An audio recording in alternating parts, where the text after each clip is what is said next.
A filosofia é a busca da unidade do conhecimento na unidade da consciência e vice-versa. Essa é a definição dada pelo filósofo Olavo de Carvalho, falecido em janeiro deste ano.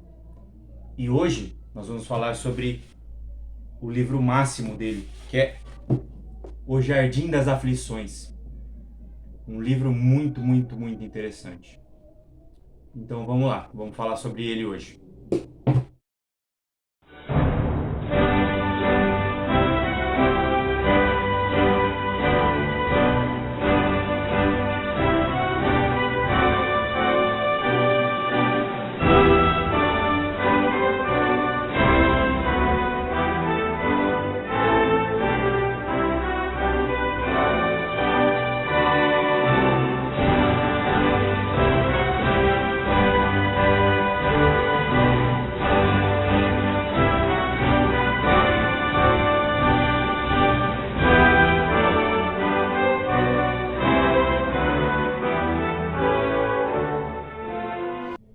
Por mais que seus detratores tentem dizer o contrário, Olavo de Carvalho é um filósofo, ou foi um filósofo, né?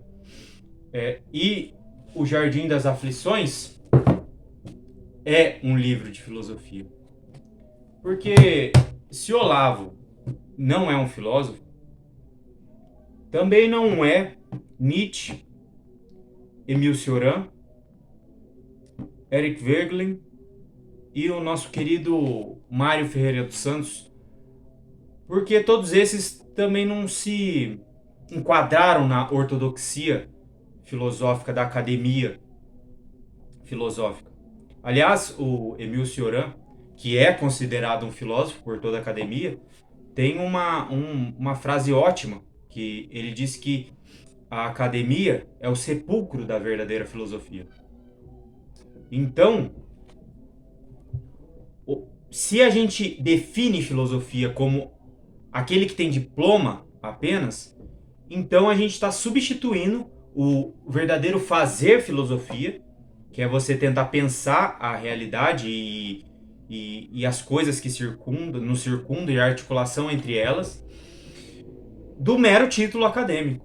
A gente volta ao culto dos diplomas, que era tão criticado nos anos 60, 70, por esses mesmos professores, que antes eram apenas alunos, né, que criticavam esse culto aos diplomas, eram criticados, e hoje eles utilizam o diploma quase como um porrete. Apenas é filósofo aquele que tem um diploma de filosofia. Mas o Olavo é um filósofo, porque esse livro, mesmo que ele não tenha feito mais nada, esse livro é um livro de filosofia. Então, a gente começa com esse axioma. O Jardim das Aflições é um livro de filosofia. E do que fala, do que se trata o Jardim das Aflições? Ele começa com o espanto. E, como diria Aristóteles, né? E qual espanto? Olavo assistiu a uma série de palestras no MASP, que versavam basicamente sobre ética. Tinha outros temas, mas esse era o tema central da palestra, da série de palestras, né? E uma em especial chamou muita atenção do Olavo, que foi a do falecido professor José Américo Mota Peçanha, que tentou fazer uma articulação entre Marx e Epicuro. E o Olavo ficou embasbacado com aquilo, não no sentido positivo. Ele olhou aquela palestra e viu que aquilo lá não passava apesar de toda a camuflagem de erudição, não passava de algo político-eleitoreiro. Tinha fins políticos eleitoreiros. E quais eram esses fins? Ela queria preparar a mentalidade da população brasileira de maneira geral para o que viria em seguida. E o que veio em seguida? O impeachment do então presidente Collor de Mello. Então Olavo vai para casa depois de assistir a palestra do Mota Peçanha e começa a redigir o que seria uma resposta a essa palestra. Então ele começa a redigir o Jardim das Aflições. Mas a resposta de Olavo não vai diretamente na palestra do Mota Peçanha, porque como ele mesmo salienta no livro, aquela palestra era no fim das contas de uma baixeza acachapante. E por quê? Não por conta da base ou das citações, ou enfim, ou da dita erudição do professor da USP, mas porque ela tinha um fim político-ideológico, unicamente. O fim último dela era esse: alterar a política do dia. Então, para fazer uma resposta adequada, Olavo vai buscar as bases sobre as quais o Mota Peçanha estava se embasando para fazer aquelas palestras. E quais seriam as principais? Marx e Epicuro. Então, com isso, Olavo faz uma historiografia em miniatura das ideias do Ocidente. Porque para mapear essas ideias do Mota Peçanha, o Olavo vem desde Epicuro até as ideias mais recentes, da PNL, da Nova Era, ou as ideias marxistas contemporâneas. Então, esse livro também é um livro de historiografia, ou enfim, história das ideias, como preferir. Então, um leitor desavisado poderia pensar o seguinte: como que com um livro desse que se propõe apenas a responder uma palestrinha que tinha o único objetivo derrubar ou ajudar a derrubar o Collor, como isso pode ser interessante? E como isso pode ser um grande livro? Um livro que, enfim, começa a marcar o Olavo dentro do cenário intelectual brasileiro. É que a gente tem que lembrar que a historiografia das ideias, ela tem por objetivo puxar de dentro de até situações insignificantes as ideias gerais que circulam dentro daquela sociedade. Às vezes até mesmo em conflitos familiares, por exemplo, a gente consegue ver isso.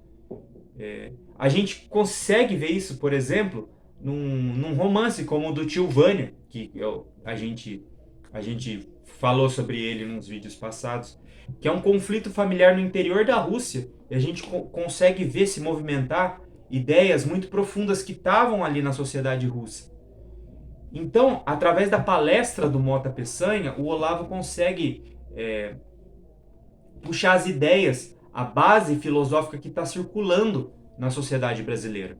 Porque, enfim, goste você ou não, a USP, até hoje, ainda é um grande polo de formadores de opinião, criadores de cultura, de influenciadores culturais, etc. Então, o que está circulando na USP é algo que, em certo sentido, até em certa medida, também está circulando na sociedade em geral. Por mais que o povão, ou enfim, as pessoas em geral, muitas vezes não enxerguem isso, né? Então, o Olavo tenta puxar dessa palestra essas ideias, porque foi através dessa palestra que ele teve o estalo filosófico, o espanto aristotélico. Então, quem estava falando através da boca do Mota Peçanha? Então, através da jornada do livro, mais ou menos metade do livro, né, a gente vai acompanhar, em resumo, as ideias de alguns filósofos, em especial Marx, Epicuro, Hegel, o tradicionalismo, em certo sentido, de René Guénon, Augusto Comte e também o gnosticismo, que em certo sentido retorna tanto no marxismo, como diria o Eric Voegelin, mas também retorna em vários outros movimentos e ainda está presente na nossa sociedade. Então o Olavo vai, ao longo do livro, né, não somente nessa primeira metade, né, mas ao longo do livro ele vai falando um pouco das ideias, resumindo as ideias para o leitor. Isso é muito interessante, porque, por exemplo, o Epicuro Hoje até as pessoas conhecem em resumo, né? Mas não é um filósofo tão popular, né? Como, por exemplo, Descartes, Kant, Platão, Aristóteles. Então é muito interessante, até mesmo para conhecer as ideias desses filósofos, né? Pelo menos instigar a curiosidade para se aprofundar nesses filósofos, né?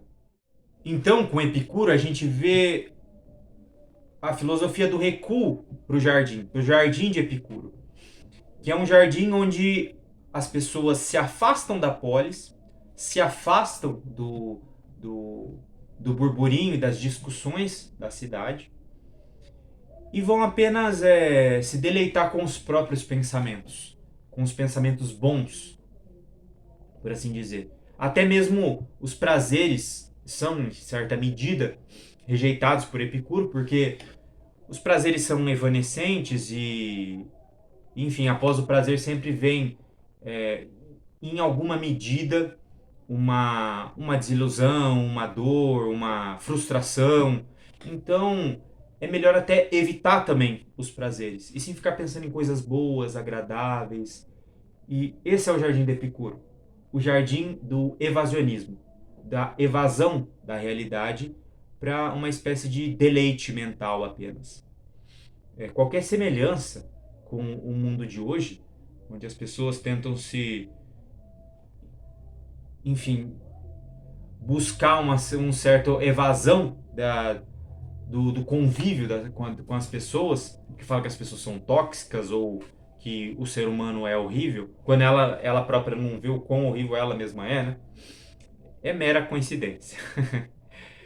Mas essa é basicamente a filosofia de Epicuro. Epicuro é um materialista que acredita que não existe alma, mas apenas matéria, que a matéria, de certo sentido, vai apodrecer e morrer.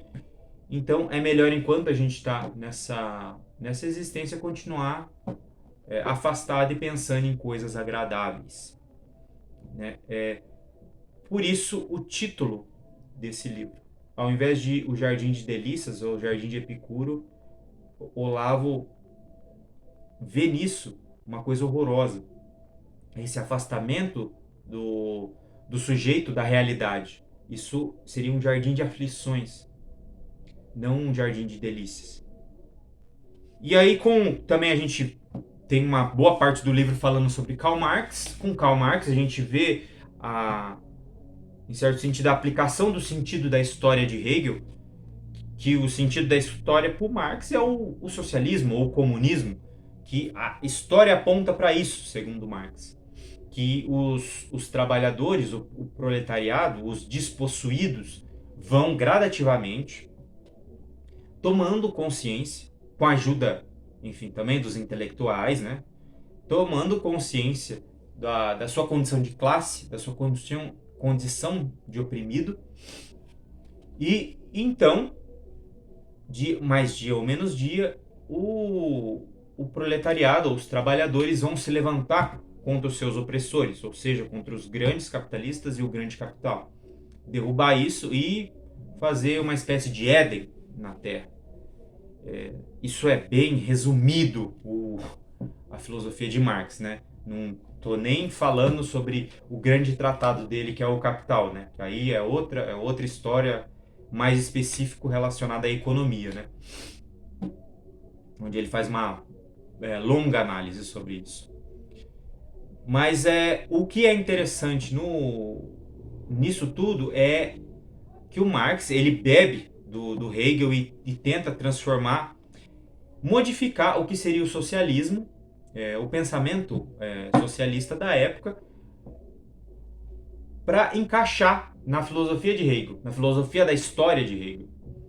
Então, através dessa noção de sentido da história, é que o livro dá uma espécie de mostra, na verdade, o seu tema, podemos dizer assim, principal, que é a noção de império.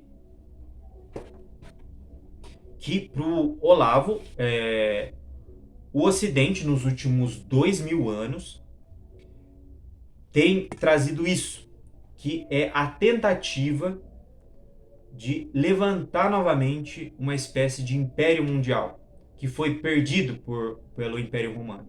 Então, toda a história do Ocidente, posterior à queda do Império Romano, foi uma tentativa de reerguer novamente esse império e ressuscitar novamente César. E a primeira grande tentativa de se fazer isso foi com Carlos Magno e o Império Carolíngio, que é uma tentativa cristã, na verdade, de se fazer isso.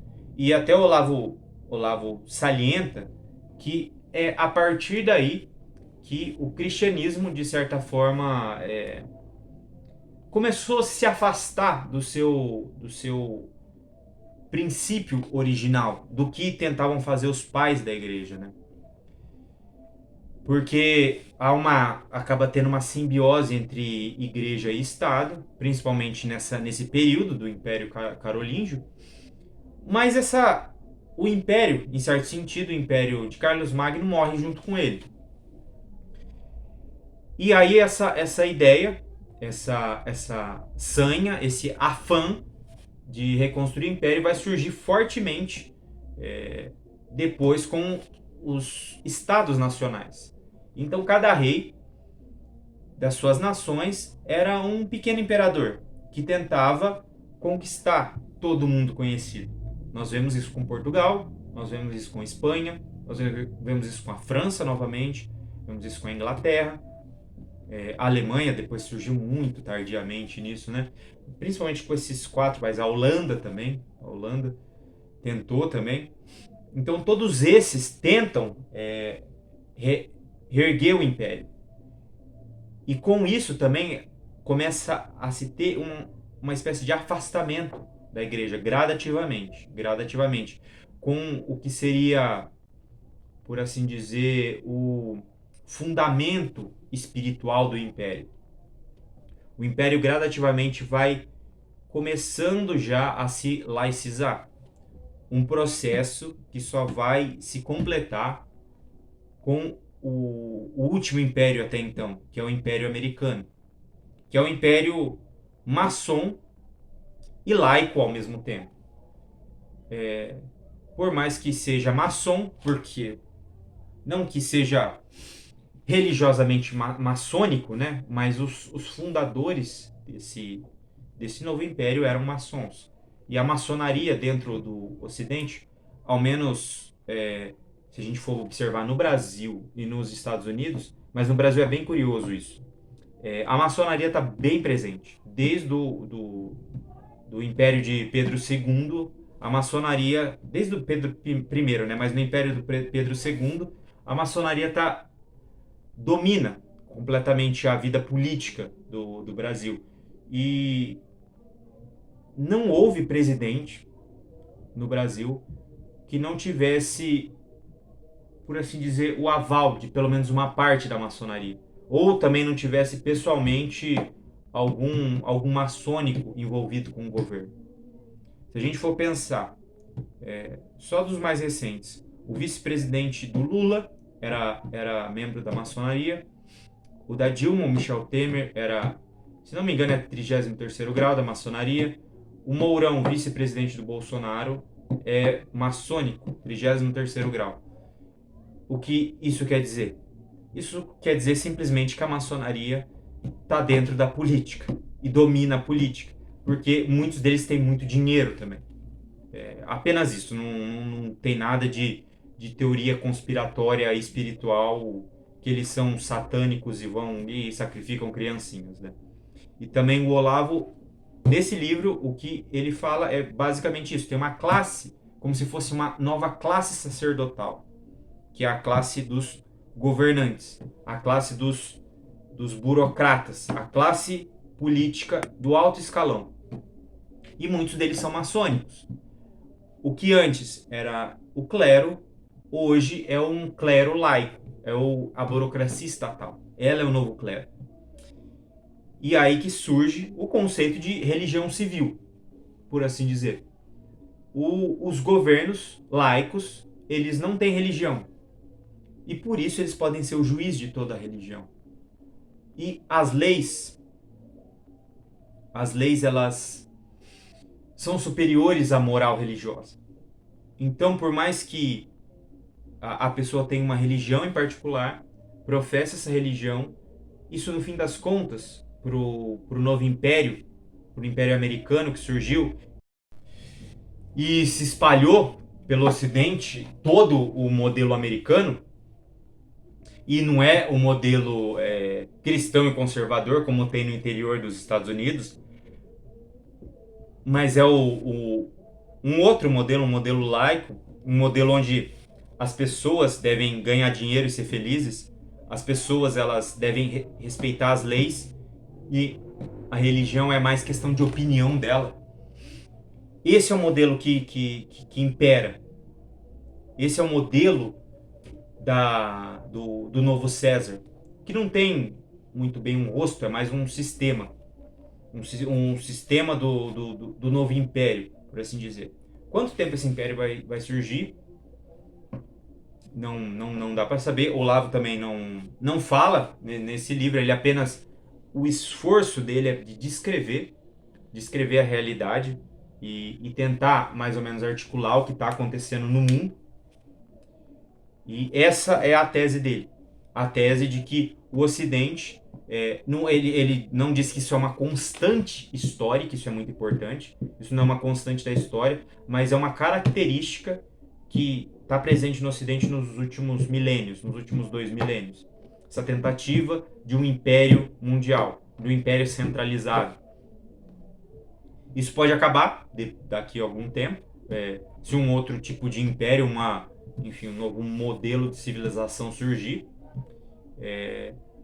Mas isso continua e a gente está enfiado nele nesse momento, né? No Império Americano, no quarto império desde o Império Romano, né? Quarto grande império, que já dura há 200 anos pelo menos o Império Americano. Então, após todo esse percurso que o livro faz, a gente retorna ao MASP, retorna ao José Américo Mota Peçanha, e aí a gente compreende que as ideias de Mota Peçanha, o que sai pela boca dele é falado por filósofos e por ideias muito antigas e profundas que vêm se movendo no Ocidente nos últimos séculos. E o mais interessante e importante disso é que Olavo percebe que o Brasil é um lugarzinho esquecido do mundo, onde, assim como em outros lugares no Ocidente, lugares mais importantes, por assim dizer, no Ocidente, está se havendo uma espécie de tentativa de mudança da mentalidade da população em geral para cada vez mais se adequar e aceitar da maneira mais dócil possível o novo império. As ideias que circulam pelo novo império, principalmente ideias laicas, por assim dizer. Ideias laicizantes, por assim dizer. Que vai jogando cada vez mais para o ostracismo, para o esquecimento, a religião. Por quê? Se a pessoa deve, primeiramente e exclusivamente, obedecer às leis civis, em detrimento do que ela acredita, a fé dela morre. Não faz mais nenhum sentido. Porque pro Estado laico, a religião é apenas opinião da pessoa. É a mesma coisa ela torcer para um time de futebol, coisa do tipo. Isso não tem grande importância. A importância é as leis, a organização social, as eleições, coisas do tipo. A estrutura do Estado. Religião é algo muito superficial para o Estado. Ou pro novo império, por assim dizer. E uma outra coisa muito interessante também é que o que dá para se perceber nesse livro, que esse livro é de 1995, ou seja, quase 30 anos, 27 anos. A gente vê aqui sementes de temas que o Olavo vai trabalhar ou em outros livros, ou em cursos, ou até mesmo no curso online de filosofia dele, que ele vai desenvolver esses temas com mais profundidade, nesses cursos ou em outros livros. Por exemplo, essa noção de império, vai se estender para a teoria dele dos três globalismos em conflito, que hoje a gente consegue até perceber isso melhor com a guerra entre a Rússia e a Ucrânia, que para o Olavo existe, que ele apresenta pela primeira vez essa teoria no livro que inicialmente foi um debate entre ele e o Alexander Dugin, que é, por assim dizer, um guru do Vladimir Putin. Essa teoria diz basicamente o seguinte, que existem três grandes globalismos que tentam ser hegemônicos no cenário mundial. O globalismo ocidental, que é basicamente o que ele descreve como um império americano no livro Jardim das Aflições. O globalismo russo-chinês, ou o eurasianismo, que é defendido pelo Alexander Dugin, no debate com o Olavo e também, enfim, nos livros do Dugin, ele defende isso. E, por assim dizer, o Império Islâmico ou algo do tipo, né? O Olavo não desenvolve tanto, principalmente a questão do Império Islâmico, mas apesar de ter estudado muito o islamismo, né? Mas essa é a teoria dos três globalismos em conflito que, ora, eles se ajudam, ora, eles estão em conflito um com o outro, e nunca nenhum se tornou hegemônico completo no mundo, né? Tem áreas de influência. Ora, a gente vê a Rússia e a China aliada com os países islâmicos, até com os mais radicais islâmicos. Ora, os Estados Unidos está com alguns islâmicos aliados. Ora, os Estados Unidos faz negócios e até alianças com a China e com a Rússia. Não só os Estados Unidos, né? Mas, enfim, tudo o que representa o globalismo ocidental. Né? Mas isso é muito interessante. Lendo esse livro, a gente vê as sementes que o Olavo vai desenvolver ao longo da vida dele, intelectual, da vida de filósofo dele. Porque por isso que esse livro é um livro de filosofia. Porque o Olavo está querendo descobrir a verdade. Querendo descobrir, como diz o Ortega Gasset, ou Ortega Gasset, depende de como você queira pronunciar, no livro A Rebelião das Massas. A grande questão do Ortega Gasset é quem manda no mundo. E o Olavo tenta também responder isso nesse livro. E tudo começa com uma palestra, uma mísera palestra no MASP. Que aí causa o espanto que ele vai transformar em livro. E um livro de filosofia muito, muito bom. Muito bom.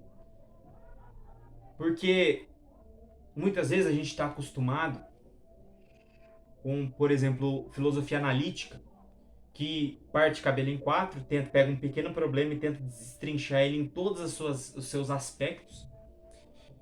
Mas, em certo sentido, a escola que o Olavo segue é a escola que ficou conhecida como fenomenológica, ou a escola da Europa continental, por assim dizer. Escola francesa, escola alemã, de filosofia, de fazer uma filosofia diferente, não a escola anglo-saxônica. De fazer uma filosofia quase que muitas vezes parecida com literatura, não é tão metódico na investigação. Mas é um tipo de filosofia, um estilo de filosofia. Como eu disse, se a gente considera o Émile Cioran um filósofo, e eu acho que não tem discussão que ele seja um filósofo. E ele não é filósofo porque ele fez um doutorado em filosofia. Mesmo que ele não tivesse feito nada relacionado à filosofia e tivesse escrito os livros que ele escreveu, ele seria um filósofo. Mesmo escrevendo num estilo que muitas vezes beira o poético, ou beira aquela poesia hermética do Stéphane Mallarmé, que só o Stéphane Mallarmé entende as poesias dele. Mas o Émile Cioran é um filósofo, porque ele trata de temas filosóficos e muitas vezes tenta responder, às vezes só articula questões de maneira às vezes muito nebulosas, mas ele é um filósofo. Agora, porque ele enfim, segue uma linha, critica muitas vezes a religião, critica muitas vezes aspectos da vida contemporânea, aí tudo bem, aí ele é cool, aí ele é legalzão, né? Mas o Olavo, por não ter seguido uma carreira acadêmica, mas ter feito filosofia ao longo da vida dele toda, é isso que ele fazia. Aí não, aí não. Porque sabe o que parece? Parece apenas que as pessoas colocam o título de filósofo como se fosse o intelectual, o grande sábio. E isso eu só posso dar esse título para quem me agrada política ideologicamente. Se a pessoa está no outro espectro, se a pessoa, ou enfim, nem precisa estar no outro espectro, se a pessoa ela critica a minha visão política ideológica, então ele não é filósofo. Ou se, mesmo que ele tivesse o título de filósofo, ele não é um filósofo menor,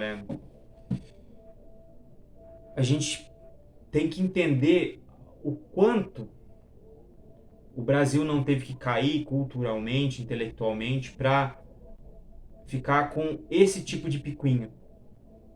Esse tipo de picuinha idiota, completamente estúpida, que não consegue ver valor e riqueza no diferente, naquele que pensa contrário ao que a sua visão de mundo. Isso é a definição de idiotice. Você ficar no seu próprio mundo, você ficar na sua própria bolha, você não sair e não ver o que o outro pensa. Porque o que eu vejo, e isso é muito triste, é as pessoas pegando frases do Olavo, muitas vezes frases escritas no Facebook, ou às vezes trechos de um programa de rádio que ele tinha, que era o True Outspeak, que era apenas para responder perguntas de e-mail, ou às vezes só para falar das notícias da semana, como se fosse a grande filosofia dele. Ou, enfim, falar, olha só, como que esse cara pode ser filósofo? Olha a besteira que ele falou aqui. Mas ninguém pega as besteiras nos livros dele. Ninguém aponta, fala, olha só, nessa parte no livro, nossa, olha que besteira. Ninguém faz isso. Por que será, né? Por que será? Porque será que os livros dele não têm valor? Ou será que as pessoas não conseguem ler os livros dele? Porque se for por besteira, então a gente tem que parar de estudar Heidegger. Heidegger era nazista. E não é que ele foi simplesmente era a situação. Não, ele era nazista. O Emil Cioran foi fascista quando era novo. Então a gente tem que parar de ler Emil Cioran. O Nietzsche tem frases completamente estúpidas em relação às mulheres. Assim como o Schopenhauer também. Então a gente tem que parar de ler eles também. Mas sabe por que as pessoas não param de ler eles? Porque muitas vezes eles pegam escritos desses filósofos e tem uma agenda para eles. Eles constroem toda uma agenda que case com o pensamento político e ideológico deles. Isso, cara, vou ser sincero pra você, é desanimador. Porque